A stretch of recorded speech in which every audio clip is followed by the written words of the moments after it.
অসময় টিভির ইন্টারভিউর জন্য যারা যারা আসছেন এক এক করে পাঠান। স্যার আসতে পারি? জি, চলেই তো আসছেন।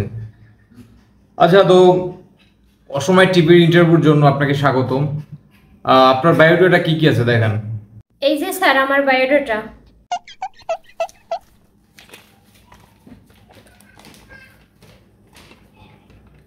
আচ্ছা, আপনার রেজাল্টের অবস্থা তো খুবই ভালো। দেখুন, যেহেতু আপনি সাংবাদিকতা একটা ভালো পেশা, যেহেতু আপনি সাংবাদিক হতে চাচ্ছেন, আর বেসিক্যালি হচ্ছে এই পেশাটা আপনার আউট নলেজটা বেশি ইম্পর্টেন্ট। আপনার সার্টিফিকেটের মার্কেট থেকে আপনার আউট নলেজ খুবই ইম্পর্টেন্ট। আচ্ছা, আপনার বায়োডাটাটা একটু মুখে বলুন, আপনি শুনি। জি sir, I am educated person. My name is সুমকি।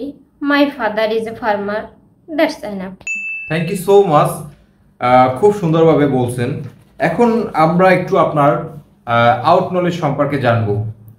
আপনি ধরুন আপনি একটি নিউজ কাভার করতে গেছেন, সো এখানে গিয়ে দেখলেন যে এক্সাম্পল নায়িকা পরিমণিকে আপনি সাকিব খানের সাথে দেখলেন।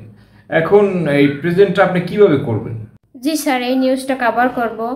যেমন ধরুন, হঠাৎ করে দেখা গেল নায়িকা পরিমণির সাথে সাকিব খান। আচ্ছা, যাই হোক, হয় নাই। দেখুন মিস সুমকি, সাংবাদিকতা হচ্ছে একটি আর্ট, আর এটা আশ্চর্য বিষয় একটা থাকা লাগবে। আপনার এটা একদমই হয় নাই।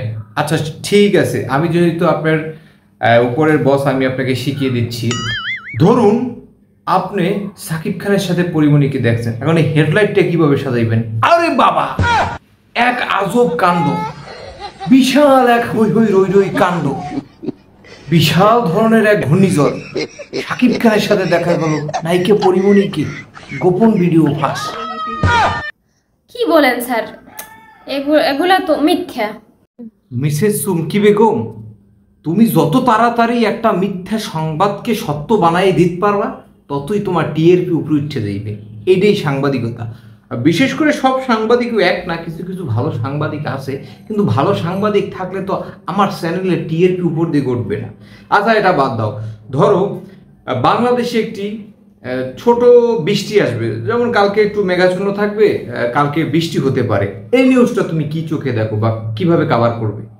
জি স্যার, ধরুন কালকের আবহাওয়াটার নিউজ এরকম হতে পারে। ধরুন আহ, বাংলাদেশের আকাশটা হালকা মেঘাচ্ছন্ন থাকতে পারে, বৃষ্টিও হতে পারে। এই ধরুন এরকম। হয় নাই? এরকম করে তো আপনার সাংবাদিকতার পিছে লাল বাতি দাঁড়াই দেবে। আচ্ছা, ঠিক আছে, এইটাও আপনাকে আমি শিখিয়ে দিচ্ছি। ধরুন কালকে হালকা পাতলা একটু বৃষ্টি হবে, আপনার বলতে হবে বিশেষ এক ঘূর্ণিঝড় ধেয়ে আসছে বাংলাদেশের উপর থেকে, কলকাতা ভেঙে চুরে আসতেছে উড়াধুরা ভেবে গতিতে, এবং কি R15 গাড়িও এত জোরে দৌড়াইতে পারে না। এই ঘূর্ণিঝড় এতভাবে দৌড়াইয়া তছনছ করিয়ে দেবে বাংলাদেশকে।